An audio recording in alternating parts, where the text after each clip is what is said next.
GNT Show is intended for mature audiences. Parental discretion is advised. These are the voyages of the GNT Show.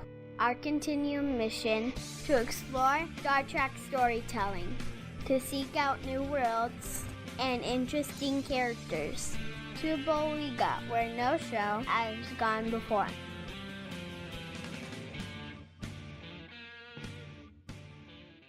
Live long and prosper, bitches. Good morning, everyone. Welcome to the GNT Show, episode 268. I'm Terry Lynn, and across the table is Gettysburg 7. Jolan True Citizens, how are you today? It's awful good to see you. Look at Terry wearing her beautiful new gown with the cut in the middle so that we can all take her scar in, which I just think it's nice.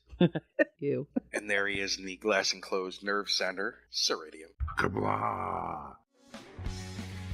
What did you do this week? Coffee Clutch. I saw a Klingon T-shirt that said something about less talking, more drinking, and then there was this other one that I thought was appropriate with what happened to me last week, which was something to the effect of, if it doesn't kill you, it wasn't poisoned. Or something to that effect. Well, I survived my food poisoning is the point. You poor thing. Someone hit a tribble in Mike's room and he had a reaction to it. Oh, poor thing. We want to thank our listeners for your patience last week. Poor Mikey was just not feeling well at all. And Mike had food poisoning, people, and he was shitting his brains out, let's be honest. I did not go far from the restroom. Yeah. Oh, you poor thing. That's a terrible, yeah. Oh, can't even. So I'm glad when you get the numb legs. Oh, I hate that. Ew. Oh. His little feet picking up off the floor as he pushes. Oh my God. Good morning, you two. Good morning. Welcome back. Morning, Terry. But last week I did attend Farpoint, which was I was going to say, we're going to be talking about that because you're going to give us a kind of a and I did update. something new for this show. Oh, I know. It was great. If you guys don't or weren't friends with Nick on Facebook, he did some Facebook Live, which was pretty damn awesome. And Broke my cherry. And I realized now that we need to give Nick the page information so he can actually stream from the GNT page. I do have that. I just have to sign in as it. Oh, okay. And yeah, that was great. That was really, really cool. Bob Greenberger on. All right, so let's just go into it instead of waiting because we're already kind of copy clutching anyway. This is part of what you did last week. So you got to listen to Nick Meyer. Yes. You want to fill us in on what the man said? No, if you weren't there, you're not allowed to talk about it. We all Please, had to sign an NDA. Uh-huh. Mm-hmm. No. So it September, was wonderful. Huh? He is just so... Isn't he? Let me tell you something about Nicholas Meyer. If you don't know who he is, please just stop listening. He doesn't pull any punches, man. He doesn't charge to get a photo taken with him. Aww. And he signs anything for free. Aww. I know, right? That's awesome. So did you get a photo with him? Oh. Did you get a tattoo of him on your chest? Tattoo of his signature? Make it last longer that way. You know what I did get? I'm just letting that one wash over, Mikey. I did not know. Okay, let me backtrack a minute. They sell, the Star Trek New Frontier series by Peter David. Yeah. It was the first non-canon crew, right? Yes. Well, it's a pretty popular series. Well, I did not know that they sold figures, action figures.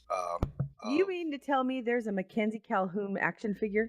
Oh, I now own it. Oh my God! And tell Peter me David got a big ass scar me. and shit. And what? I got Peter David to sign it for me. Okay, that's cool. Yeah.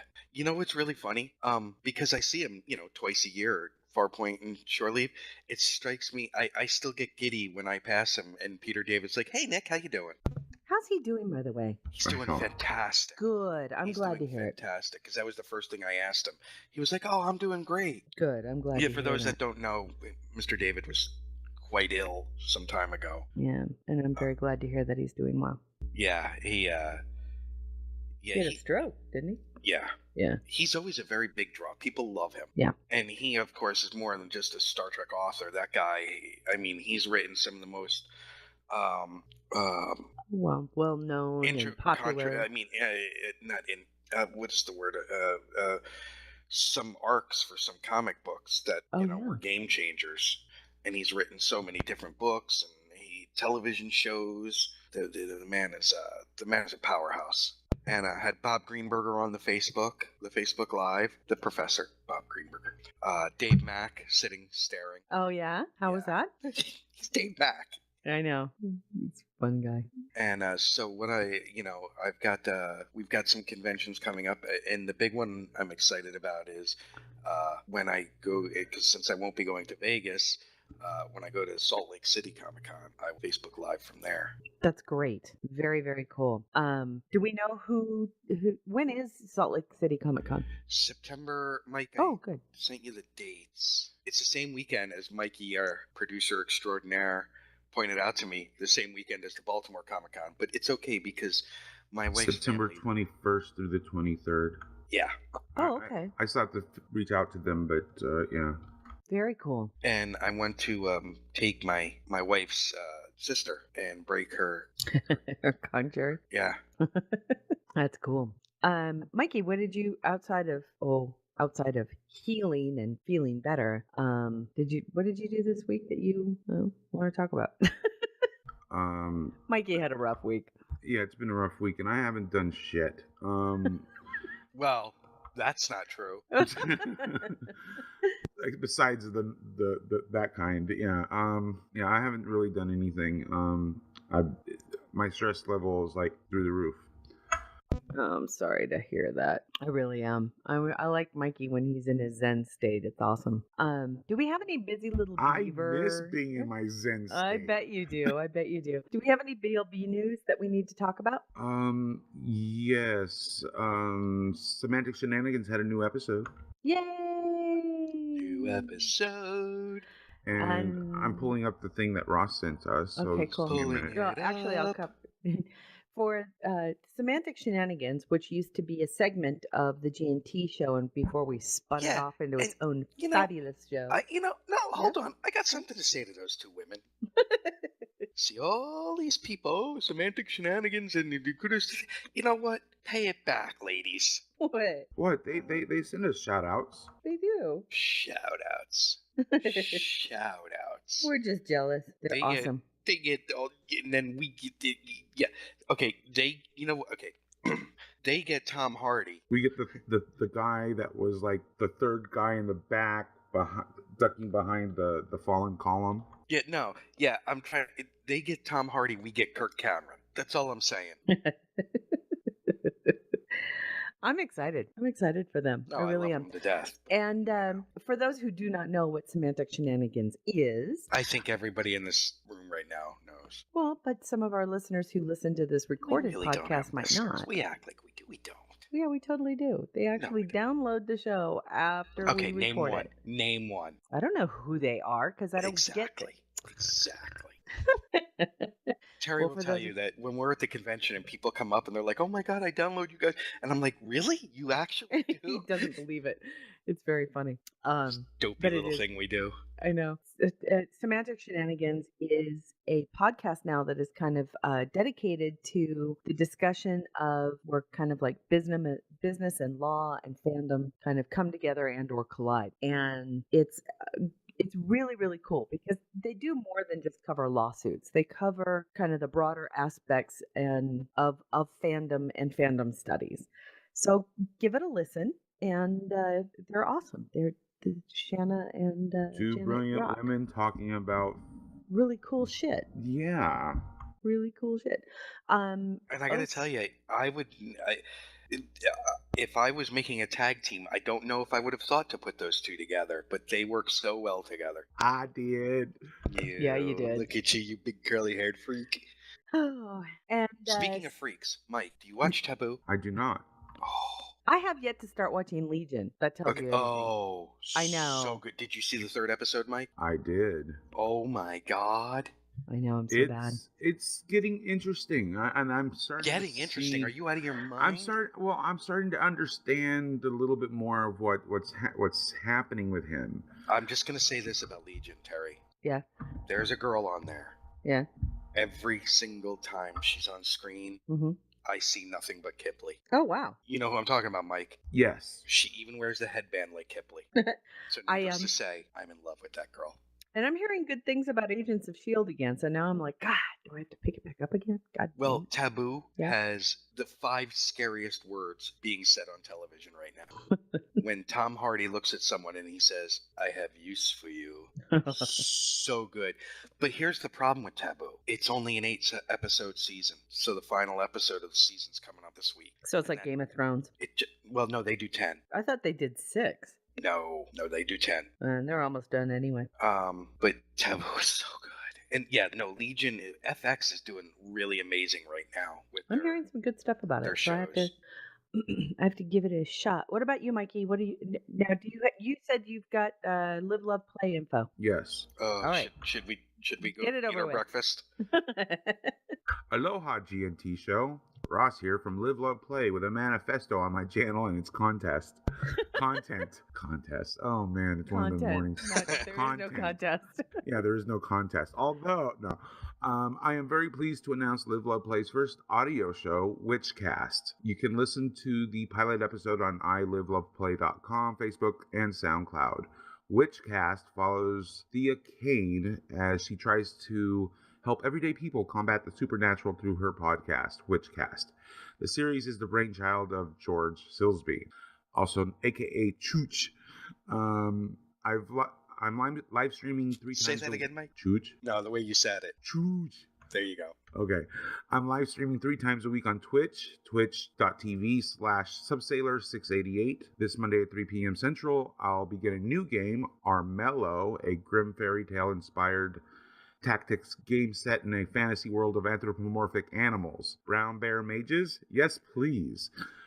Tuesday at 3 p.m. Central, I'll be continuing my insurgency against the Advent Coalition in XCOM 2.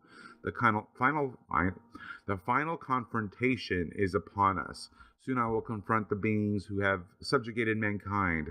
On Saturday at 5 p.m. Central, I'll be continuing my playthrough of Watch Dogs. T-Bone, former software engineer for the Smart City OS, CTOS, is making a move to get out of the country. Before he goes, he has a few loose ends to tie up in Chicago.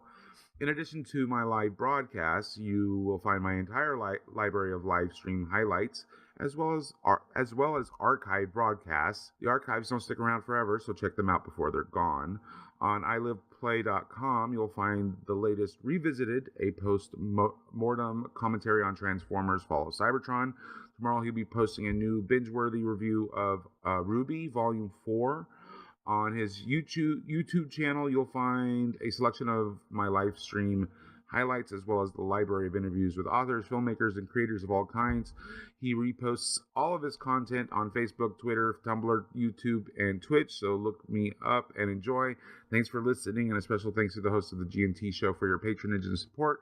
This is Ross saying thanks again, and until next time, remember to live, to love, to play every day. Oh, P.S. Nick, Roy Schneider was the captain of a starship. He commanded the Sequest. It's not a starship, it was underwater. I just want Ross to realize, be glad that I don't have access to a soundboard, because I would have had Arnold going, shut up, shut up. Oh, that's great. Hi, Ross. I got my dice. Ross, if you really want to do something, help Mike record that yourself and just send it to him. Because poor Mikey now needs an IV. This is my dice, Ross. I'm ready to play, Ross. Where's Alan? Huh? Where's Alan? In bed. Hey. I saw the other day that yesterday he posted something about how bad the drivers were.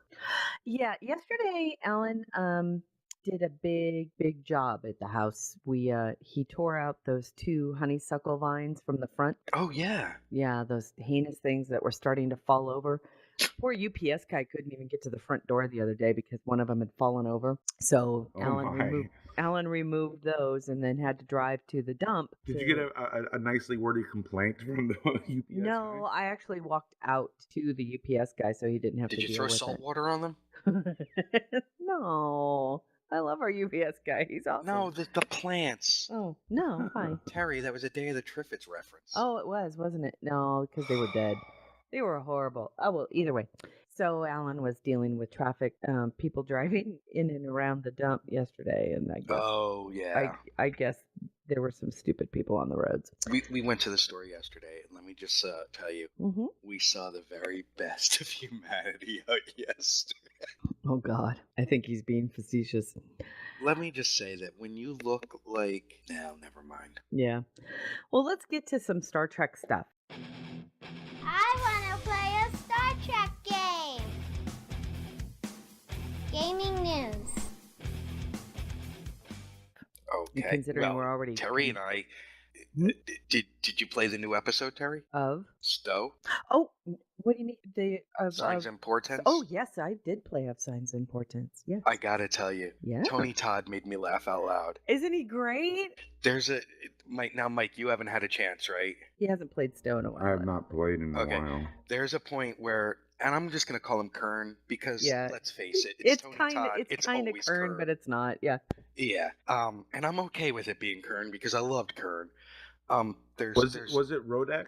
yeah, it's Rodek. Okay, so it's Karn, but Yeah. without the There's two things that he does. One was purely from a visual standpoint. Terry, when you're down in that valley and he's looking up at the cliffs, I love that. How Rodek has got his hand over his eyes to keep the sun out, and he's looking around. He holds up his hand like, Yeah. "Stop! I'm looking around." Yeah. I loved that. But the other was, Rodek goes into this tirade about the Zenkethi and what pieces of shit they are, and then you say something to him, and this is how Tony Todd does it. Oh, you may be right. I was like, So he great. goes from this full blown rant to "You may be right," and I just laughed out loud. It's a great part, and he plays it so well. And I kind of just get giddy for all of it too, because you've also got Kipling. Kumarki, and I don't know. It was a fun episode to Well, play. what I did was I played. What's the name of the episode before? Before, I don't remember. Yeah, I'm so bad. the one. But where, the one where you go down to the planet and you actually do. Yeah, Yeah. and you see the. So I played them back to back because I replayed that one and then played it. So it was a Yeah. nice, like Smooth reading transition. 2 chapters in order instead of reading 2 chapters a month apart. And so that was a lot of fun. And I gotta tell you, Mike Kelvin takes a hell of a beating.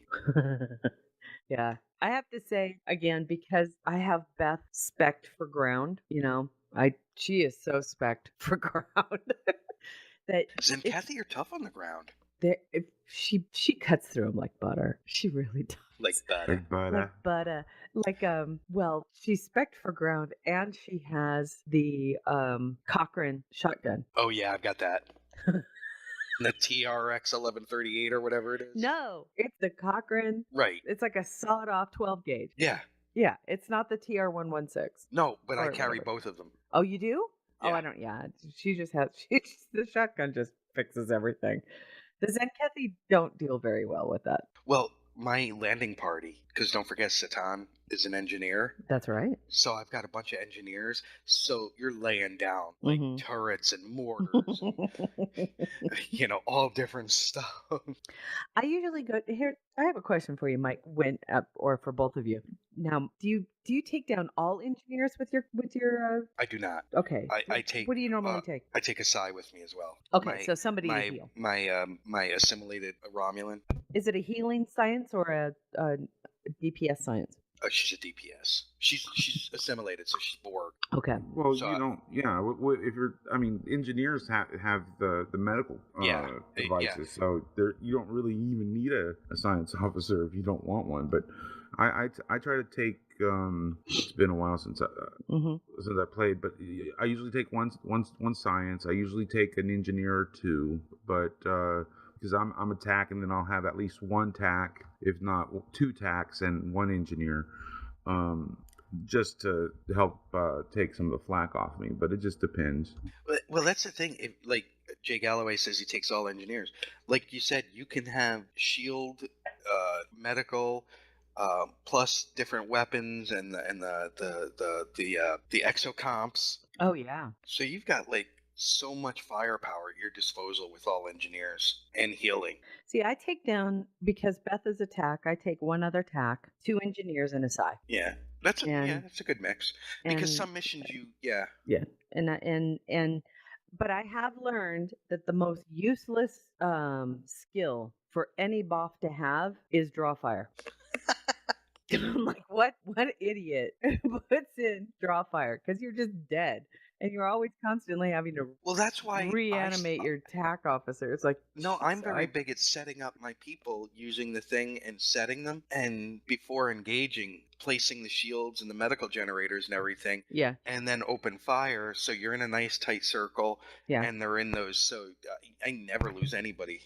Well, okay, so during, and I'm giving away something a little bit. If you haven't played Of Signs and Portents, then sorry, but there's a section where you're actually kind of in a cave, and there are multiple, I set spots. up in the middle of the room. I'll tell you, that was a hell of a firefight. Really, I went right through it. Oh, I did too, but it was fun. Oh yeah, Yeah, that's all I meant. It was fun. Because one of the things I have in my engineer kit is the what is it, the solar flare thing? You know what I'm talking about? Yeah, I do. The one that you got from the Yeah. What do they call the oh fuck it, my brain is not working right. And so so I had so I've got all that going on, plus that thing coming out of the sky. That's so great. And Jay plus Galloway you've got says 2 turrets, medical generator, quantum launcher, and 1 random flavor of the day universal mod. Draw fire can be helpful, especially if you time it correctly. Okay, see, that's the problem. Draw fire on an individual when you can time it, when you actually have control over it, I can see. However, draw fire on a boss is like the world, because they automatically, they just fire it off. And what's the first thing you do? You've got a dead TAC officer on the ground, and now you've got your science officer constantly, bringing him back to life. It's like the dumbest thing ever, taking 2 of your boss out of the firefight. So yeah, I don't use that anymore. Draw fire, dumb as shit. And then I loved in that cave, Rodek pulls out his bat'less and goes charging forward. Oh, dude, he's just rocking. I loved it. I really did. It was a great episode, fun to play. Have you Exploration mixed with battle? Did you see the stream from Star Trek Online this week with Nick and with Taco and everybody? Oh, I missed my doppelganger. So there's a new queue, I guess. It's a the challenge, the new challenge. It's kind of like, Are we all having strokes this morning? I know. Okay, there's a space queue where you kind of go in with a bunch of other people, and it's the Kobayashi Maru, right? You go in and the crowds just keep getting thicker and thicker until you can't. Okay, they have one over ground now. Oh dear. And it's like this. It's like this Klingon challenge where you go into a room and you try to survive. Increasingly, it's the ground no win scenario. It's so fun. It's so fun to watch. I didn't play, but it was so fun to watch. And they were playing it on. They streamed it the other day. It was really cool. I miss Zero. I do too. And so it looked really fun. And I have to say, if there was a group of people that we got together and did it, I'd probably go in there with you guys and die a lot. Let me just say something. Yesterday, the last couple of days here, it was 75 to 80 in February. Today, 33. Yeah, we have a 20% chance of snow tonight. Do you know we have not had any this year? Yeah, not good. Oh, Dina left. Yeah, not good. So yeah, Star Trek Online. Get into it. It's been fun. I enjoyed the anniversary. I finally got through the anniversary.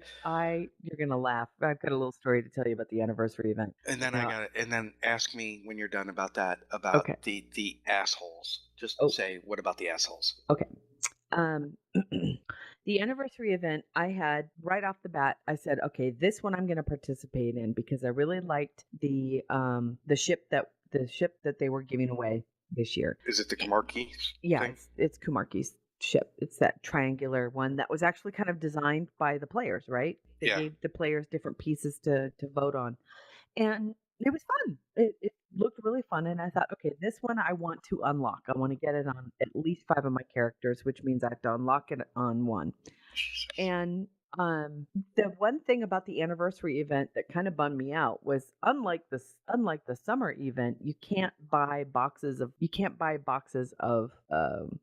event materials with Lobi. You have to do the scanning thing. You have to do it, which means you have to do the featured episode plus. Oops. Oh no. Oh no, I know. I guess we're still. If you guys can still hear us. Oh, Mike, he's upstairs. He's upstairs greeting our guest. Oh, okay. Um, I thought he got bumped. no, we have a guest today. No, everybody. I know, but when it said that, Oh I yeah, thought he I got know. I bumped. thought he got bumped too. Well, either way, I got through it all, but by the skin of my teeth. Yay. Hello, we have a guest. We do Sorry have for the a guest. interrupting, but No, it's great. Hi, Mike. Hello, how are you? Great. Joe Lontrue. Everybody, I would like to introduce. Oh goodness me, I pushed the wrong button. Sorry, I cracked myself up. I'd like to introduce our guest, Michael Gaines, who Hello. is a developer, podcaster of World of Warcast. This week of Trek, the Who universe. By the way, welcome. I wanted to say I got to follow Michael on Twitter a couple of weeks ago after I saw him conversing with John Van Sitters. Mm-hmm. It's a great JVC. And I wanted to bring you on to our podcast, pretty much to talk about TNG. And a couple of weeks ago, our podcast touched on the not unanticipated brouhaha over Star Trek Discovery and the fandom's reaction to it so far, which I shouldn't say all of the fandom. I'd say a vocal minority maybe of the fandom started to kind of come out against Star Trek Discovery with, oh, it doesn't look the way I want it to look. It doesn't have the same color Klingons. It doesn't have the same whatever. But you posted on Twitter a copy of a flyer that you received. And I want you to tell us the story of how you got this flyer. Where were you? You were a part of the fandom when TNG was coming around.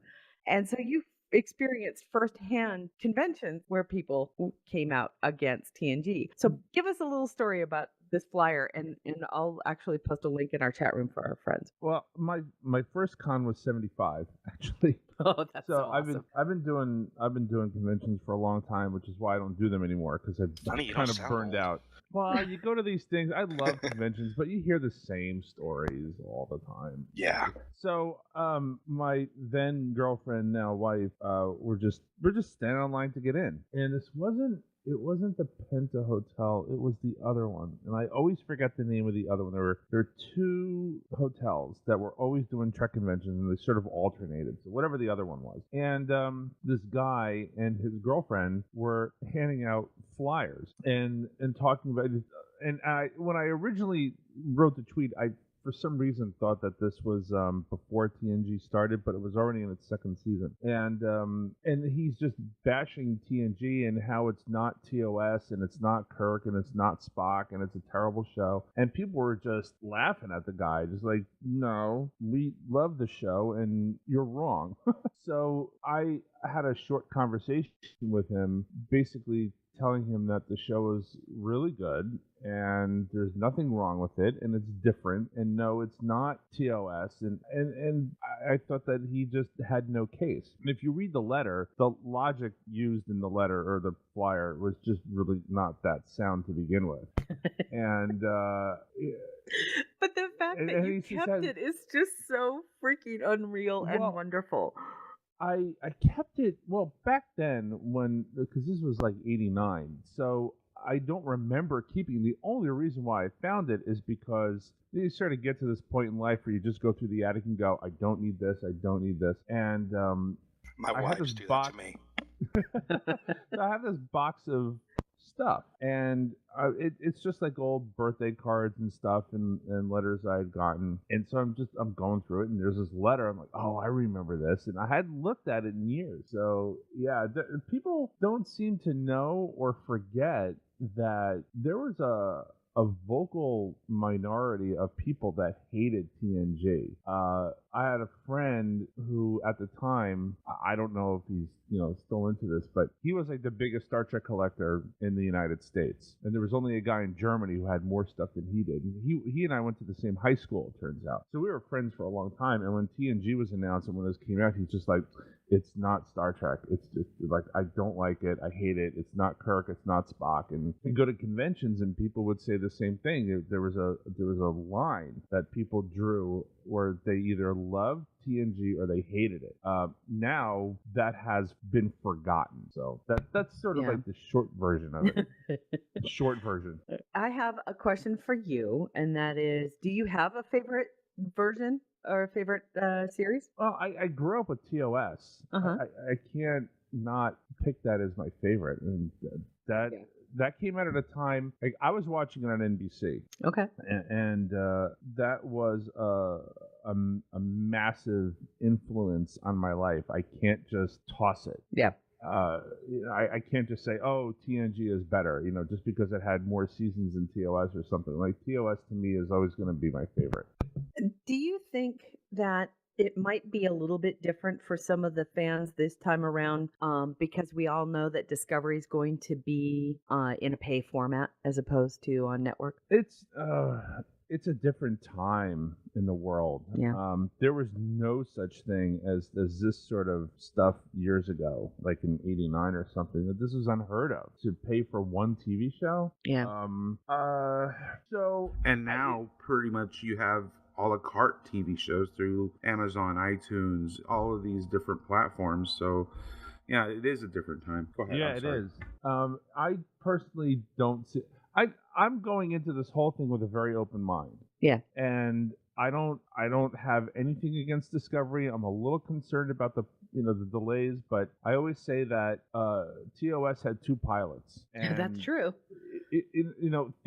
Good things can come of this. So I am not one of those people that are just going to go, it's in the past, I hate it, or it's it's this or that or whatever, and I hate it. I'm gonna watch it, and just like other shows, I'm either gonna love it or I'm gonna just stop watching. Well, I think it's funny is I see people discussing Enterprise, and they talk about how terrible it is, and somewhere along the line they'll say, I never watched it, I heard it was terrible. And that always makes me laugh because, well, wait a minute, you're now condemning a show that you've never actually even watched, which had two of the best Star Trek seasons out of any show. Yeah, well, that first season was kind of terrible, and I watched it, and it wasn't clicking for me because I really wanted to love it. I just so wanted to love it, and after, I don't know, 7 or 8 episodes, I gave it up. I'm like, all right, I'm done. Now that we're doing This Week in Trek, I've gone back and watched it, and I really love it. I was. It seems to be a show that, for some reason, at the time, do you think it was also viewer fatigue at that point? Oh yeah. Oh, for sure. Star Trek needed. Oh yeah. Star Trek needed to be off the air for as many years as it did. It really, really did, because. Yeah. You figure there was TNG, and then there was DS9, and then there was Voyager, and it's like, oh dear God, it's just like it needs to stop. And as big of a Star Trek fan as I am, I'm well aware of how fatigue can happen. And it happens not even just like so much with this. It's like, oh, there's a new season of 24. Like, oh my God, again? Like, it just ended. Sometimes things need to just go away for a little while. And then Star Trek is one of those shows that are probably just never going to go away ever. And I don't think it should. I think Star Trek is very important for being the commentary of today. And we need something like that today. Whereas like 24... I don't know. I can't watch the show now. It's just like it doesn't have Jack and it doesn't have Chloe, and I can't watch it. Well, real quick, you had mentioned Discovery and its delays. This week, it was announced that they have a new tentative date for September of this year. So just wanted to throw that out there. Oh, I didn't even see that. Yeah, well, Nick actually got to listen to Nick Meyer at the convention last week, the Farpoint convention. And I guess, Nick, was it Mr. Meyer who had mentioned that September was an aim date? No, I was actually in a discussion I was talking with Keith DeCandido and Dave Mack, and Dave Mack is writing a tie-in novel, and so he was talking about a phone call with Kirsten. Oh, okay. Yeah. Well, Cool. there's been Dave an Mack- article that has come out since then. Yeah. So since Dave then, I Mack guess wrote there's been a the Bible for the show, which means many planets will blow up. No. Many planets will blow up. Now, Michael, Yeah. one of the things that I also kind of wanted to talk to you about was your okay. One of the things on your bio on Twitter says Guardian of Forever in Red Shirt Diaries. Yes. Now, Yeah, I did the voice of the Guardian Forever in Richard Diaries. we love her. Oh, We just I've wanna had say dreams we about love her. We love Red Shirt Diaries, and we just wanted to say, yay, we are the Guardian of Forever on our show. They're like the two nicest people on the planet. Aren't I they? swear to God. Yeah. Yeah, I didn't get to spend as much time with them this past year at New York Comic Con as I wanted to, but hopefully next year. But yeah, they're just like the nicest, funniest people ever, and they're doing a new Kickstarter now. So Yeah, support it's that. For a new season? Mm-mm. Oh, A comic book. for a comic. interesting. I'm excited. Well, I'm gonna do it's one for it's legal nice to kind of fees. get the perspective of somebody who has my fandom. I've always been a Star Trek fan. I definitely grew up watching. I mean, I remember the first run, but I was only like 4 years old of Let That Be Your Last Battlefield. That was like my first real recollection of Star Trek. Be that as it may, I grew up watching the reruns, and then TNG is. I met my husband the month before TNG premiered, and he was a big Star Trek fan, so Jesus we Christ, I was watched in it basic training. religiously together. So TNG is the one I tend to connect with more, although I do have a certain love for Scotty. I'm a big Scotty fan. Oh yeah. Well, who can't be a Scottish fan? Hold on, Terry. Okay, Hold on. what? Hold on. What? There's a certain major that you need a ShamWow for. Oh, Hayes, but that's Enterprise. I know. I know. But I'm TNG, then Enterprise, then then TOS probably. I don't know. The other three are. But I love Major Don't Hayes. you? Yes. How? What? But as far as TOS is concerned, Scotty's my favorite character. You're just poo-pooing. See, Terry has an issue with the greatest Starfleet captain ever, and she's wrong. She doesn't. She has she. You know what it is? It's because he's a black man. I was disappointed in how they wrote the end of his character because of that. Yes, No, that had you something to do with accused it. him of being a deadbeat dad. He was. You're insane. Oh, we're not going to get into this here. We have a wonderful new guest here. Michael, tell us a little bit about your podcasts. So this Week in Trek is something that I started because I was doing World of Warcraft for years, and all everybody would talk to me about was World of Warcraft, and I just got a little tired of it. I'm like, well, there's got to be something else I can do. And the only other thing, like, there are two important things that I could do a show of: Star Trek and Star Wars. But then when I started looking at Star Wars, I'm like, well, what am I going to talk about every week? Like, Yeah. I can't keep that going. At least, no, I couldn't keep it going. Like I would do 6 shows and that would be the end of it. Whereas Well, I do with- have a question for you. What do you think of the last 2 installments? Oh, they were great. I mean, I could see what people were saying about Force Awakens, but it was a bit of a rehash, but I still loved it. And I just hope that they only did it just to sort of bring people back into the franchise, and then they're going to sort of move forward and get away from sort of copying the last, few movies. But Well, they did have to wipe the taste of the prequels out. well, they did, yeah. So I don't have a problem with it. Okay. I mean, I like it for what it was. I thought not Force Awakens. I thought Rogue One was just great. I loved it. They did a really good job with their first outing of sort of like the side series. So I'm hoping that, like, I sort of like rolled my eyes at the young Han Solo movie. But we'll see. Where was I? What was I talking about? About your podcast, and so Oh, you said yeah, that yeah. you wanted to move. So you I wanted to do something different, and the only other thing that I really felt that I could talk about every week was Star Trek, and so I sort of came up with that, and then I started looking at, like, well, what would Star Trek news be every week? And then I sort of rolled back at, a few weeks of news itself, and there was like nothing there. And it wasn't enough to sustain a show. And at the time, this is going back 6 years, I couldn't find a show that was like reviewing episodes. So the only person that knew of that I could do a show with Daryl, because he was the only big Star Trek person that I knew at the time, and he was doing stuff for WoW, both for me and for the instance. And so I asked him, I said, well, how about doing a Star Trek show? And he said, all right. And that was 6 years ago. And that was the end of that. And so we've been doing Cool. the show. It'll be 6 years and coming up. I don't know exactly how many weeks. It'll be 6 years. And now we're going to have a whole other show to talk about. I know all of us are excited about it as well. And I'm first and foremost, I just wanted to say thank you for joining us today and kind of sharing your wonderful little story about, the more things change, the more they stay the same kind of thing. Yeah, it's strange, but it's funny because at the time, now that I look back at it, I probably should have maybe written a little bit more about what those times were like, so that they wouldn't have been forgotten. But when you're in it, I guess you just don't realize it. You don't think 20 years ahead. Right. Well, you also didn't see social media or anything like that where fans would be able to share things like we can. No, at the time, I had a CompuServe account. No, I take that back.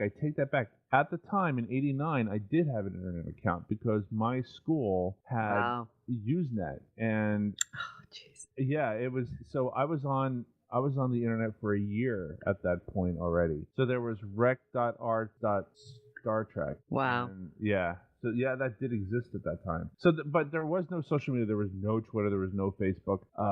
And there were 3 people that were on Usenet. Not 3 people. I'm exaggerating. But my point is, my point is that there were just relatively very, very few people compared to the millions of people that are on Twitter now. It's been it's going to be an interesting summer as we all look down the pike at the forthcoming new show. I just have to ask you a personal question and your personal point of view.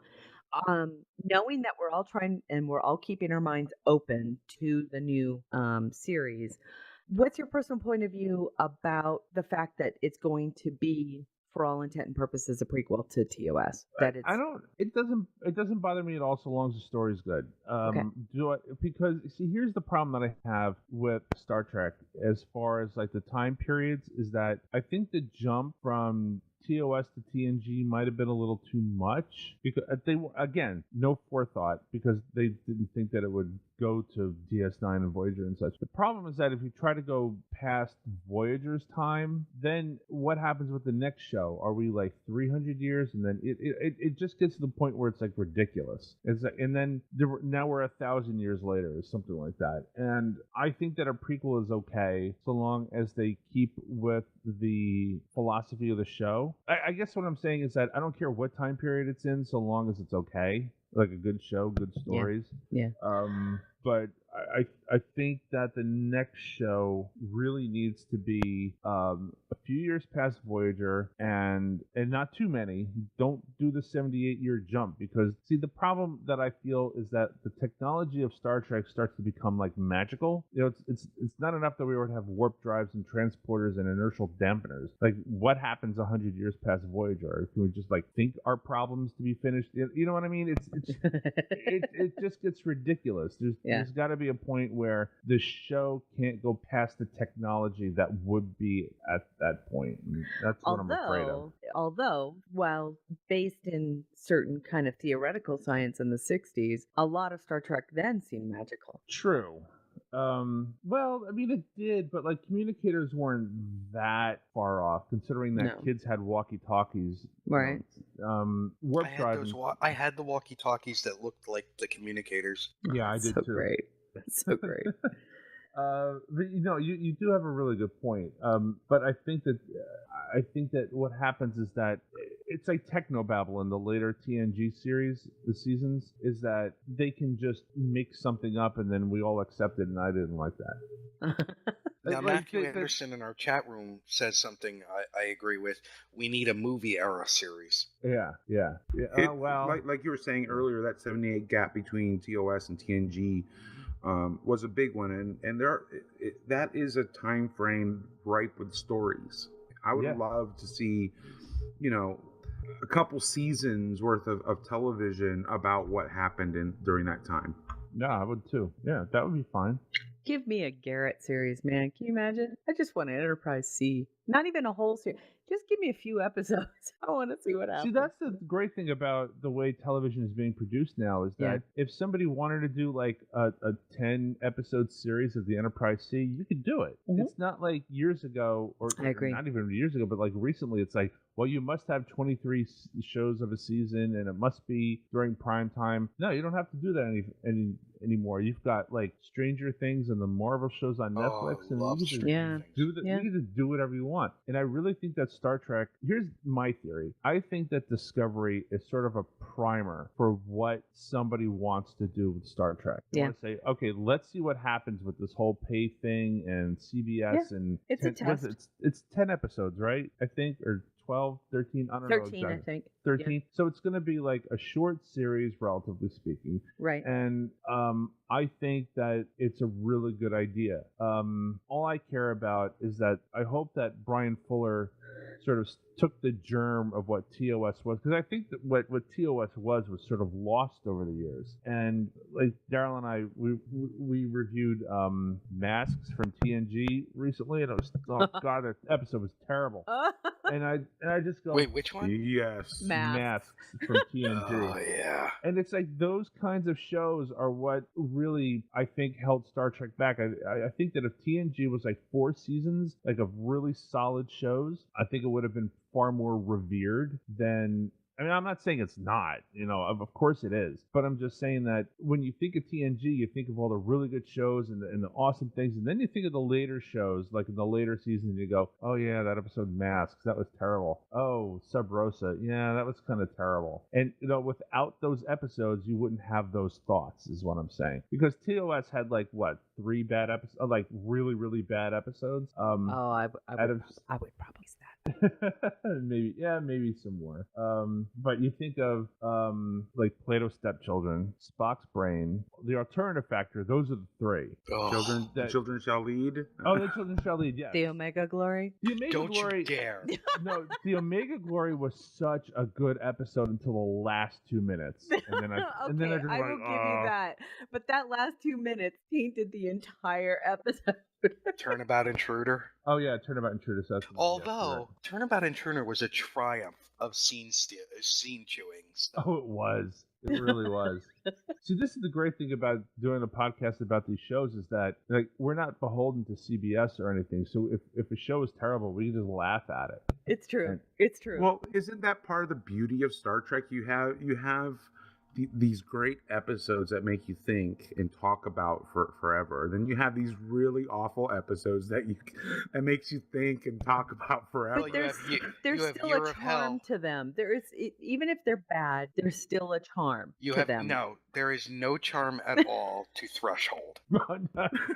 No, and not only that, not only is there no charm to Threshold, but it just from a point of view of like what Voyager can do in the middle of nowhere that the Federation scientists couldn't, that makes no sense. And those are the things that really irk me about some of these later shows is that they come up with stuff that makes no sense in the context of the universe that they've created. Oh yeah, Voyager's going to go warp 10, but the Federation scientists, they all couldn't think of it themselves. Like, okay, sure.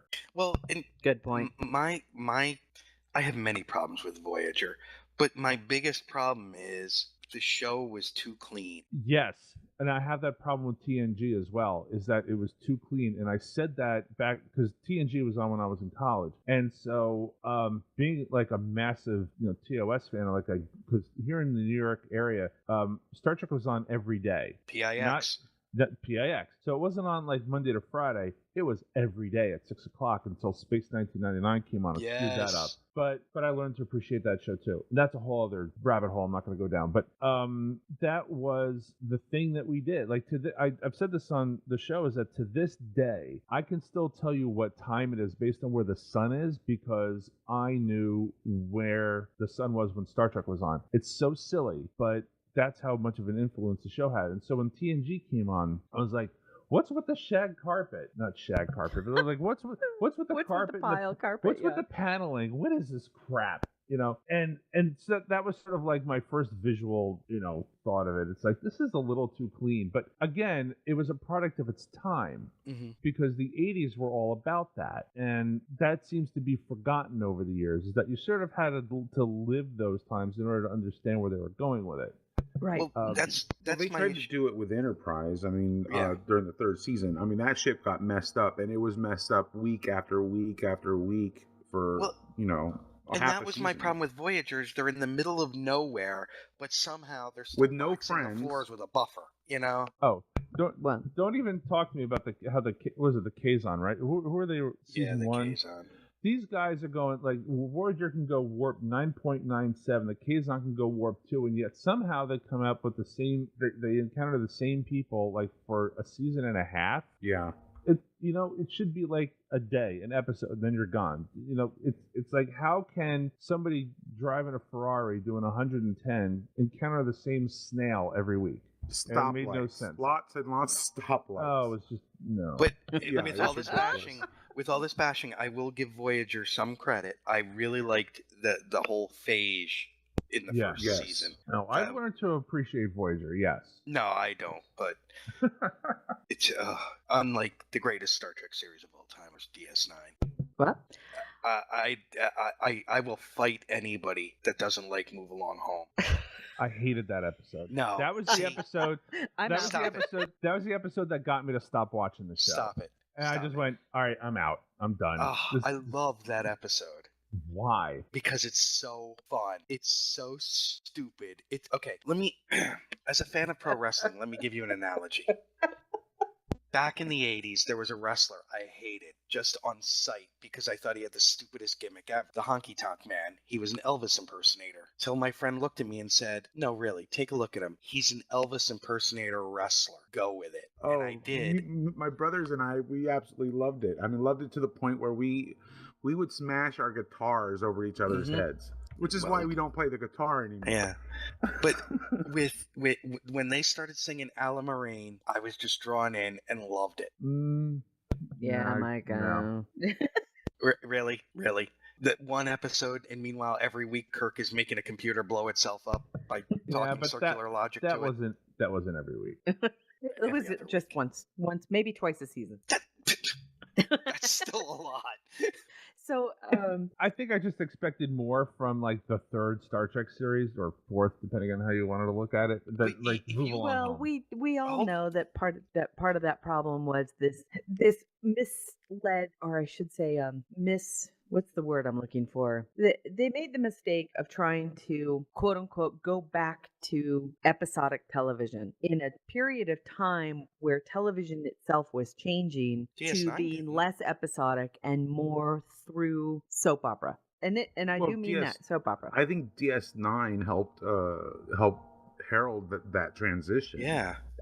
And To- No, Look at the- I would actually disagree with that, because going back, one of my biggest beefs about DS9 is the fact that they didn't go far enough, and a You- but lot of you- that was hard because it was still episodic in the middle of all of this war, that you would get something that was, Little Green Men. As much as I love Little Green Men, yeah, but they still had to answer to their hires because But look you what never saw happened it. when Ron Moore was able to do a series his It was way. transitional. It was transitional, but Yeah. I think it helped herald that era of more non-episodic type of storytelling. and where you that's had the three- and therein lies Voyager's mistake. Yes, Yeah, they tried to Voyager stay for- definitely In take a step trying to back. differentiate itself from DS9, it went back to this episodic kind of, form of storytelling, Yeah, It did. when they should have made it. Voyager and of should all have of been the like episodes, BSG. of all of the shows, that should have been very, very thorough. Or Of all the three-way, it should have shows- been. Well, of all of it should have been. it should have been Voyager. the least episodic. It should have been the Agreed. strongest story. Yeah, it Your should have been the storyline. most like BSG. Let's not forget Babylon 5. I was Good going to point. say Excellent B5. point. Yeah, But again, it wanted to differentiate itself from Babylon 5. Right? Yeah, well, they couldn't. Well, that's exactly right. So it ended up not succeeding at either, because it tried to be both. Well, and the it biggest shouldn't problem have. with Voyager 2 was writer burnout because they didn't bring in anybody new. Mm-hmm. Yeah, I agree with that. And then when Ron Moore showed up, did probably one of their best episodes. Not probably did one of their best episodes, but he just couldn't handle being in that writers' room because it was so in a bubble. Yeah. Yeah. And look at what he did with Battlestar Galactica. You know, he Yeah. took something that was, you know, well revered by so many people, myself included, and I used to watch that show every week. I was a massive Galactica fan. And then when I saw this new show, I'm like, all right, I'm all into this because maybe sometimes I am, but I try not to be one of those people that are just like, I put up a wall. It's like, nope, this is not going to be good just because it's not like the original. And I've gone back and I've watched, because I got the Blu-ray original BSG box set. And Yeah, I got that too. Yeah, and I rewatched. I have not the 16:9 version, of the other one. And I rewatched them, and yeah, they're a little cheesy, but again, they were done at a time like, you know, you talk about War of the Gods and Iblis and everything. Like they tried to do things that you couldn't do on and it was TV. 1979, so I mean, what they were allowed to do was so different. Yeah, Galactica 1980 was just awful. No, that doesn't exist in my life.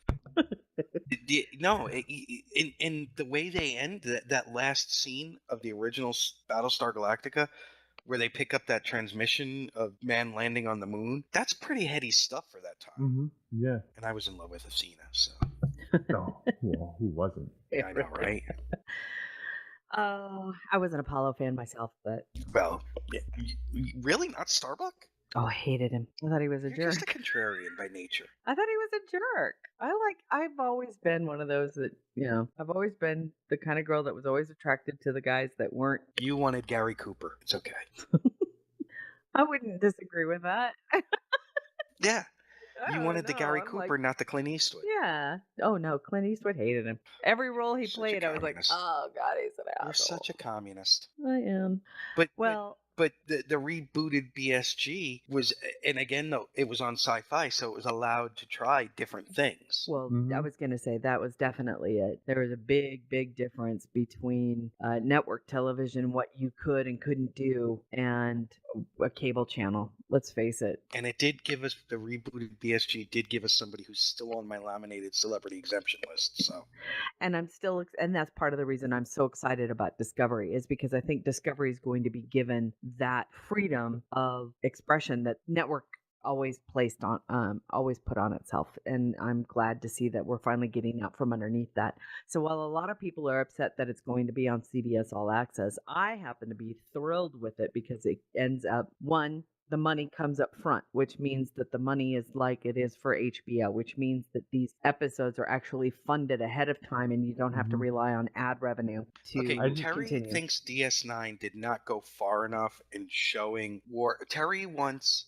the first 20 minutes of Saving Private Ryan. Is No. what she wants. Oh God, you misunderstood me. I think that it should have been more than just Cisco standing in front of a list of names. It had one of our It favorite needed more episodes. You gravity. wanted more episodes of I wanted more CJR. gravity, not necessarily graphic. Does that make sense? Yeah, I know exactly Okay. what you're talking about. That was that was the problem that I had with the show. Also, is that there was a lot of stuff that was implied, Right. and they're talking about this grand war, and you don't see much of it. And I realized that they had budget constraints and set constraints. I get that, Right. So do I. But Okay, this I'm gonna is- I'm gonna take you both on this. I discovered DS9 while I was in Baghdad, and I can tell you that being where I was, yes, I would hear about the battles in Najaf or Mosul or Salman All Pak right. or So how whatever. did Cisco end up being like the commander of the entire fucking battle and they're on the periphery of it the whole damn time? No, they weren't, because the wormhole was That's the my gateway. thing, is that they are But that not doesn't on the mean- periphery. They're in okay, the middle of it, and but yet Terry- they're not in the Terry, middle of it. Terry, I was in Baghdad and we weren't getting running gun battles in the area where I was, but they were not far away.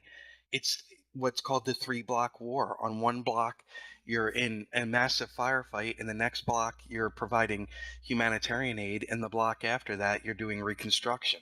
I just think they missed the boat on a few things. That's all. It's a big galaxy.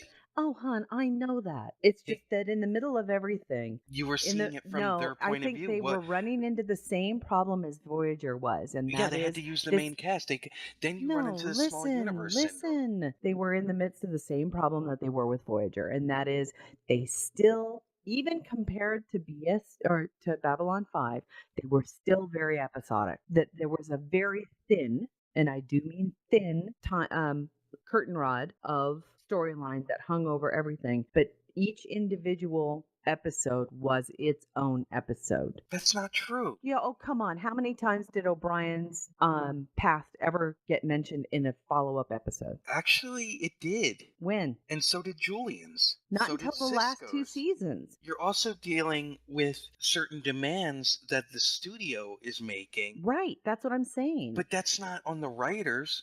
I'm not That's on what the producers, the higher And now ups. you understand the why I'm so studio. excited about that network oppression, for lack of a better term, isn't going to be there for CBS But All I Access. take issue because the war was always once the war started, and the Dominion was always hanging over them. I think it was from the first episode, but it didn't. Now, granted, you don't have to have constant shooting to have the war be part of it. I'm not saying constant shooting. Did I ever say constant shooting? Well, you're I just talking said about gravity. I just said that gravity. and it was always there. Welcome to the G&T show, Mike. But it was always there. Mm-mm. I disagree. Yeah. No, I disagree. I disagree. Even Little Green Men, it was there. It was always hanging over them. I disagree. I don't see that hanging over them and actually them dealing with it are two different things. And I can didn't tell see you, them. You're not always dealing with it when you're in the middle of it either. Why do you think so many of us have PTSD? Again, You're not dealing with it. You're living in the moment. You're not reflecting on the bigger stuff. I You will don't say- have time. we will talk about this when there's another guest, when we have no guest with us, but I don't want to step over our ability to speak to Mike. And I want to know what Mike thinks about what we were just saying. That's what you want. Well, the only thing that I could say is I think that you're just looking at it from two different points of view. I don't think either of you are wrong. I just think that you have you're approaching it from Yeah. two different points of view. I'd agree with that, and that's the way we've always been. By the end of a conversation between me and Nick, we'll usually find out that we're arguing the same points and going, "Okay, yeah, we agree with each other. We're just seeing it from different, like you said, two different points of view." Yeah. I'm usually right. Whatever. No, I understand what you guys did, but it's like, to bring up Babylon 5, there was always the threat of the shadows, right? Right. Right. And that was always there, but I don't know, I sort of felt like here's my thing. This is my thing about DS9 is like when you have an episode where Quark is dressing up like a woman, I'm not thinking about the Dominion. And those kinds of episodes never really wove their way into Babylon 5. And I'm not saying that one is better than the other. I'm just saying that this is one of the problems that Star Trek has always suffered from, is that sometimes they think that they could throw a really funny episode in there and lighten the season, when I think that was probably their biggest mistake, because when you look back at it, you just go, well, what the hell is this episode doing in here? And that sort of takes away from the threat of the Dominion, and I think it hurt the show. That's my I think opinion. when they did something like the Magnificent Ferengi, that was a far better comedy, but it still was dealing with the war and everything that was going on. Mm-hmm. Sure. Yeah, I'd agree with that. And I think Mike it had was Iggy able to Pop, express. I think Mike was able to express kind of what my beef was with most of it is, and it had their and that's not to take away from the comedic episodes, because they were funny if they were out on their own, and they weren't, and that was the problem, is that they didn't go far enough. They just didn't go far enough, and again, and due to budget and due to other constraints, there were some things that we never really got to see, and I would have liked to have seen more episodes along the lines of the Siege. I really would have. I would have liked to have seen. I would have liked to have seen that. Go ahead, Mike. I wanted to kind of go back to what Mike was saying about the episode with Quark.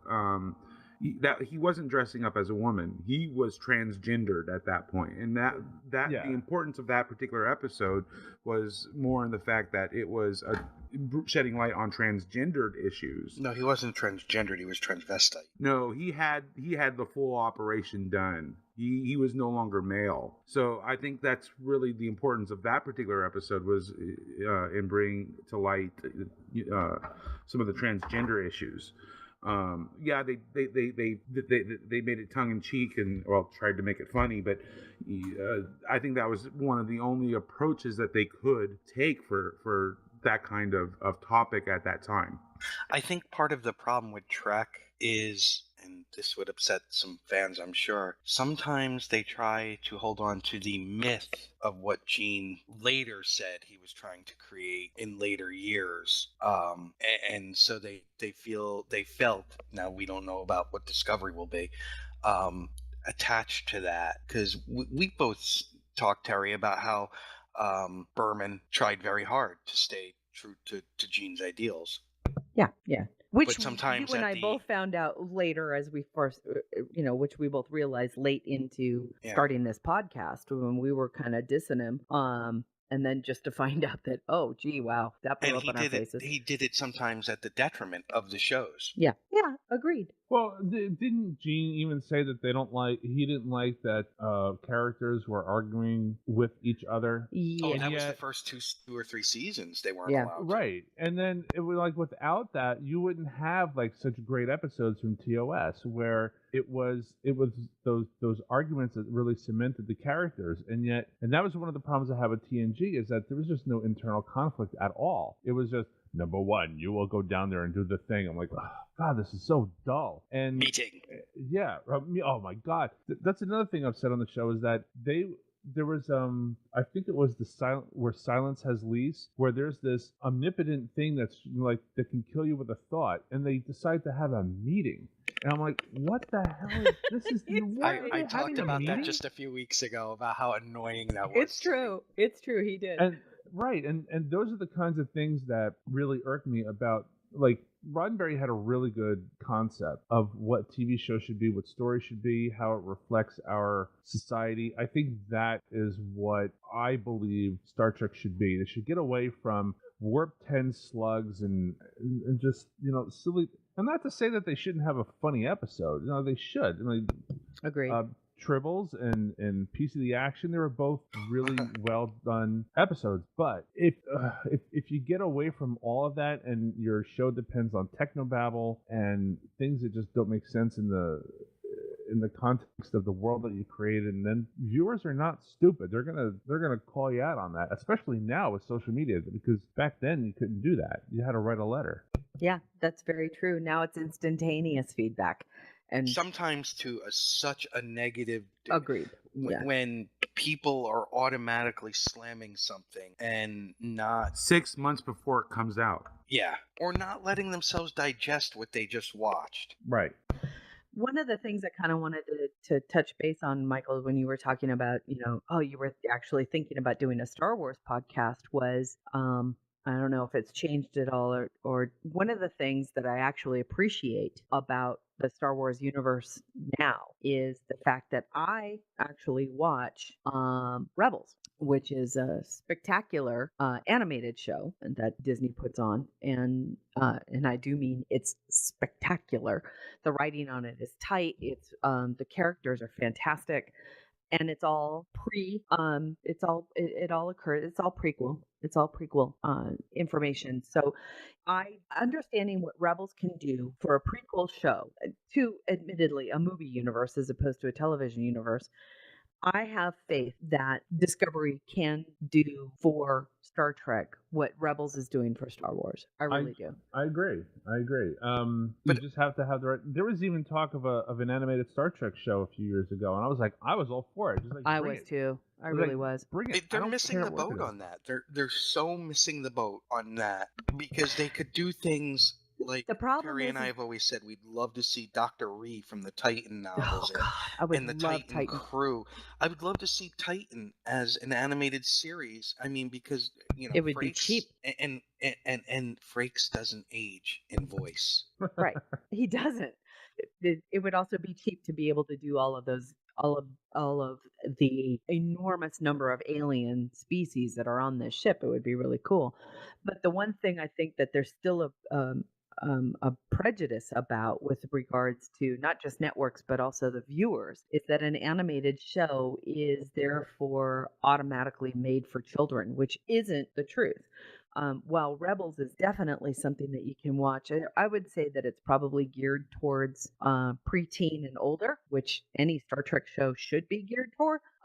It definitely appeals to the adult viewer as well, Yeah, like because Clone the Wars, characters too. are so rich. Apparently, no one's seen Sausage Party. And I think the box office bared that out, Mike. Oh, that movie! Oh my God, I'm still having nightmares. But that was. But yeah, they're missing. And then, there's the ancillary thing that would come with, look at all the characters from Clone Wars and Rebels that Star Wars fans have fallen in love with. And I can't remember her name from Clone Wars, but she's a Jedi. But, people love her. And then there's... Oh, you're talking about Ahsoka? Yeah. She's in Rebel, or was in Rebels as well. And then you've got the ancillary, things of that, like merchandising, which Star Trek is not really good at. Again, I think a lot of that is because I don't think Star Trek. I really don't. I don't think Star Trek actually appeals to children. I think it's not animated magic. series it would. It's not magic enough. I'm sorry, you guys. It's not magic enough. Here, let me. I don't know how old everybody is, but let me give my point of view about marketing in Star Trek. Is that when I was a kid, you couldn't walk into a store without seeing something with Star Trek plastered on it. It was everywhere, and I don't mean that as an exaggeration. It was literally everywhere. T-shirts, cars, puzzles, color forms, and it's just everywhere there was Star Trek. But again, it was a time when there was no Star Wars. There was the pre-Star Wars world was Star Trek, and from my point of view, because I was a kid, it was Star Trek and DC and Marvel, and that was it.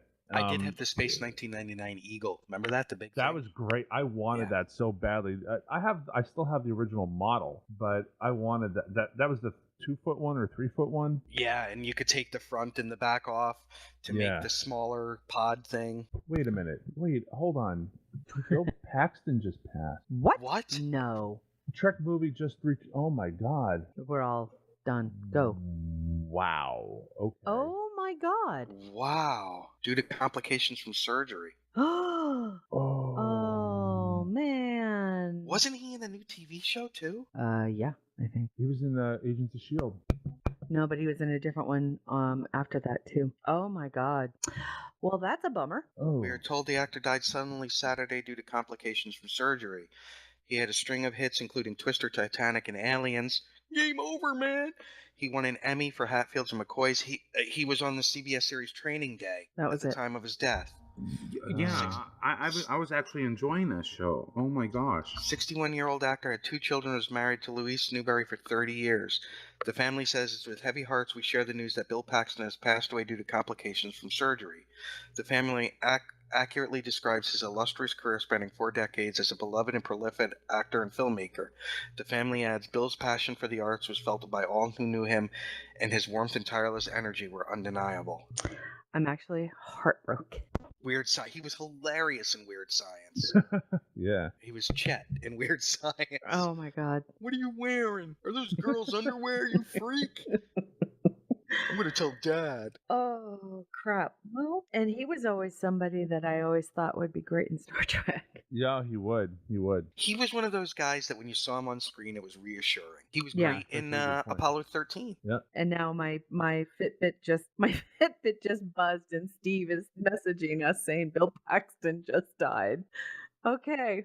G&T show breaking news. I know, for really. all 7 people. Well, listening. it's Mike who broke it. Live on the air Thanks. confirmation. No I just kidding. happened to turn my head because I have 2 monitors, 2 computers, and I just turned my head and Trek Movie tweeted that. I know, that's crazy. Oh my gosh. What do you think he was best known for? Because I always think of Aliens first. Aliens.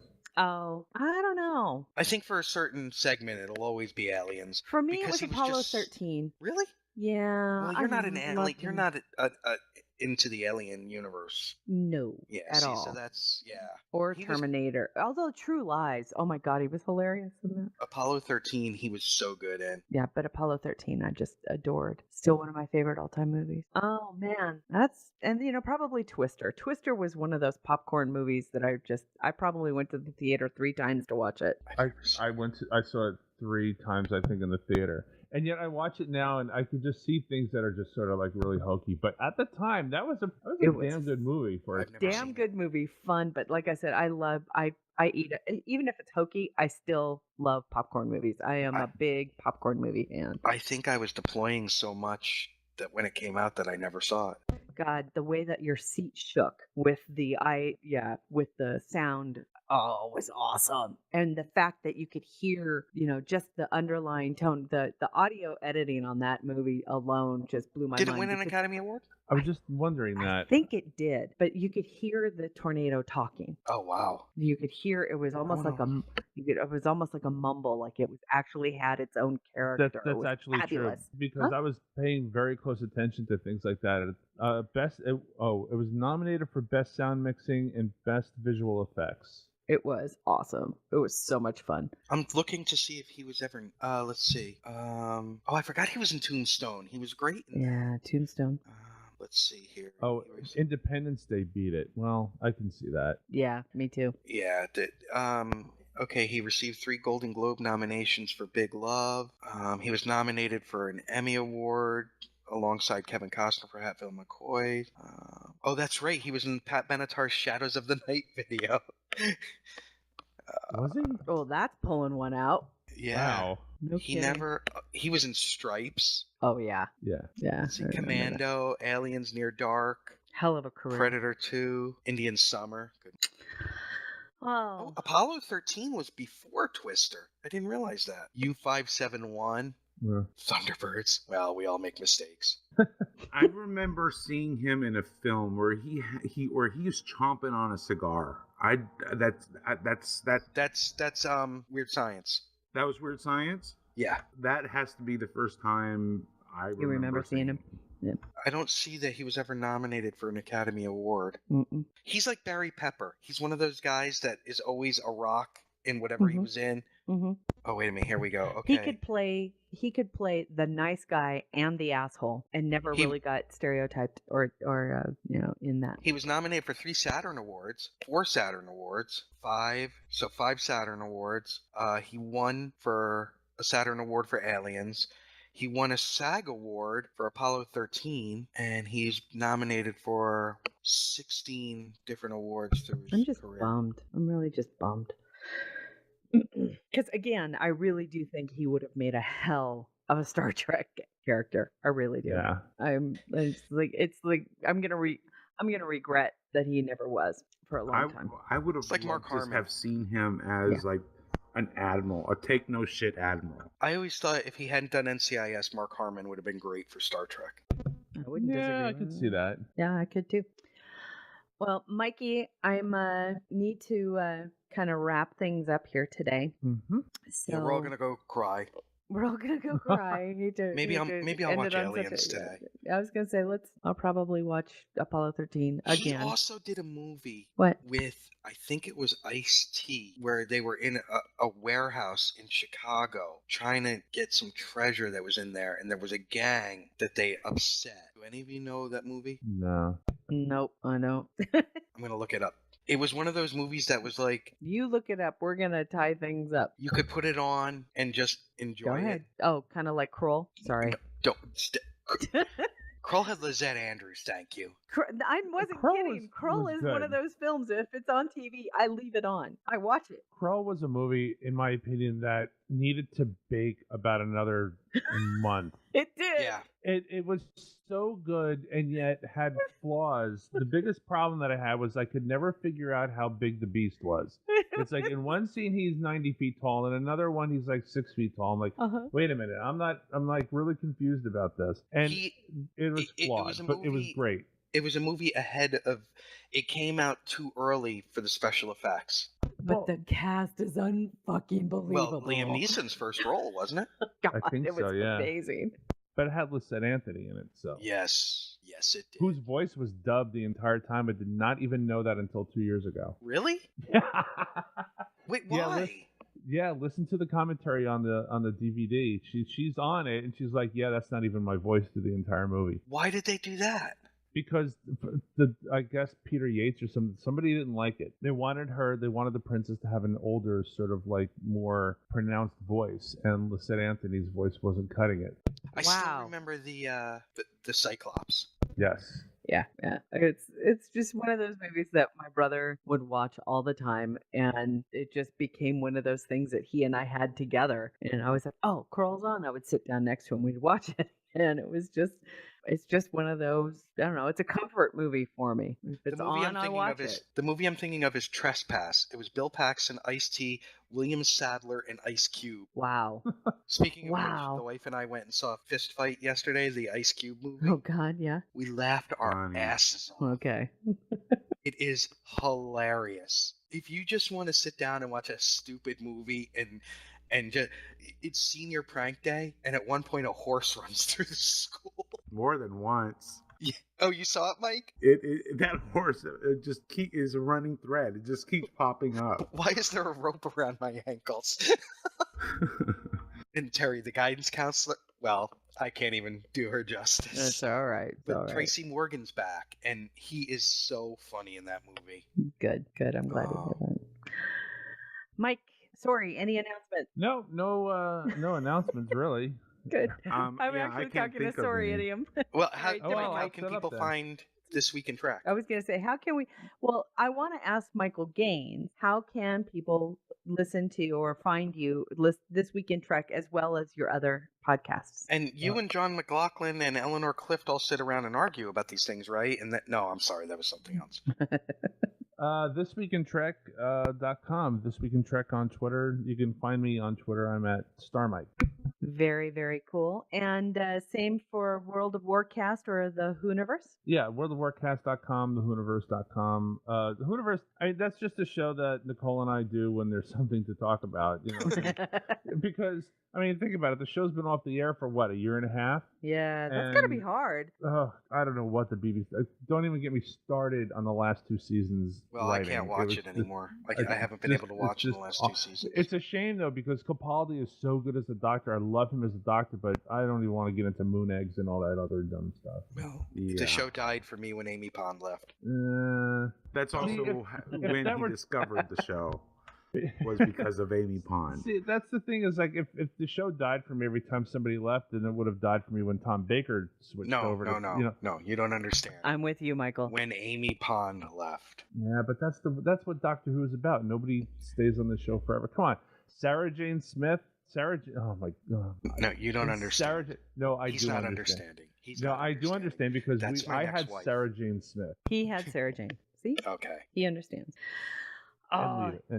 Well, so thehooniverse.com as well? Yeah, thehooniverse.com, thisweekintrek.com, and worldofwarcast.com. Very, very cool. And we're, of course, working on Horton Hears a Doctor Who. Ceridium. Yes. Any announcements? We have an episode of Straight Out Gallifrey recorded. I just have not had time to edit and get it out. But cool. It's coming. Mike's been getting other things out. Sorry. Yeah, among other things. So I'm hoping to get it out next week, but okay, we will see. Other than that, I really can't think of anything, but okay. Thank you very much, Mike, for joining us. It's been a pleasure. Again, it's been fun. It's been a real blast. We do appreciate you coming on, spending time with us, talking Trek with us, and sharing your story about the wonderful flyer that you got. And again, we'll put the links in the show notes to all of your shows, and give them a listen, everybody. He's been a blast to talk to, and thank you, Michael, for joining us. Nick, any announcements for you? No, I'm putting together. Oh, Mike, I have to get you the interview I did with Heather E. Hutzel from Farpoint. And we're still getting together some people for some upcoming Gettysburg's Address. Fantastic. All right, you guys, that kind of does it for episode 268. Join us next week for episode 269. Until then, live long and prosper. Kapla! Yeah. No, I- Mr. I- Gaines, you can say goodbye. Oh, goodbye. Joe Lantro GNT 268. from Michael Hanman, 22617. Music for the GNT show is provided by 5 Year Mission, Enterprise Blues Band, Warp 11, Andrew Allen, and Greth Thor. The GNT show is a BLB production.